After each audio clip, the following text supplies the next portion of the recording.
ইরাকে ইরান সমর্থিত গোষ্ঠীর বিরুদ্ধে সৌদি বাহিনীর সঙ্গে যৌথ হামলা চালিয়েছে যুক্তরাষ্ট্র। এতে ইরাকের সশস্ত্র গোষ্ঠীর অন্তত 20 সেনা নিহত হয়েছে, আহত হয়েছে 32 জন।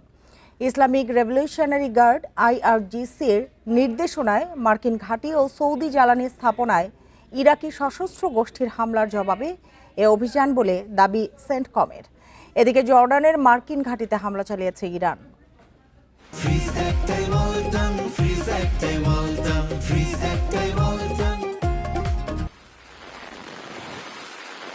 ইরানের পর এবার যুক্তরাষ্ট্রের হামলার নতুন লক্ষ্যবস্তু ইরাক, আর এই অভিযানের সঙ্গী সৌদি আরব। ইরান সমর্থিত ইরাকের সশস্ত্র গোষ্ঠী পপুলার মোবিলাইজেশন ফোর্সেসের বিরুদ্ধে এই আকস্মিক হামলা চালানো হয়।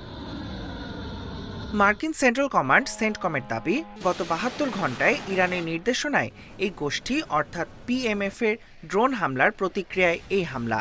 ইরানের ইসলামিক রেভলিউশনারি গার্ড আইআরজিসি তাদেরকে মার্কিন সেনা ঘাঁটি ও সৌদির জ্বালানি স্থাপনায় হামলার নির্দেশ দিয়েছিল বলেও অভিযোগ। সেন্টকমের দাবি, ফেব্রুয়ারি থেকে এপ্রিল পর্যন্ত ইরাকে ইরান সমর্থিত সশস্ত্র গোষ্ঠীগুলো মার্কিন স্থাপনা লক্ষ্য করে 600টির বেশি হামলার চেষ্টা করেছে। এ ধরনের হামলা দ্রুত বন্ধ না করা হলে আরও জোরালো সামরিক পদক্ষেপের হুঁশিয়ারি সেন্টকমের। তবে যুক্তরাষ্ট্র এসব দাবি অস্বীকার করেছে আইআরজিসি। এদিকে হামলার পরপরই জরুরি বৈঠক ডেকেছেন ইরাকের প্রধানমন্ত্রী আলী আল জাইদি। হরমুজ প্রণালীতে জাহাজ চলাচল নিয়ন্ত্রণ নিয়ে ওমানের প্রস্তাব প্রত্যাখ্যান করেছে ইরান। পাশাপাশি ওমানের রুটে একটি অংশে নিজেদের নিয়ন্ত্রণ রাখার প্রস্তাব দিয়েছে তেহরান।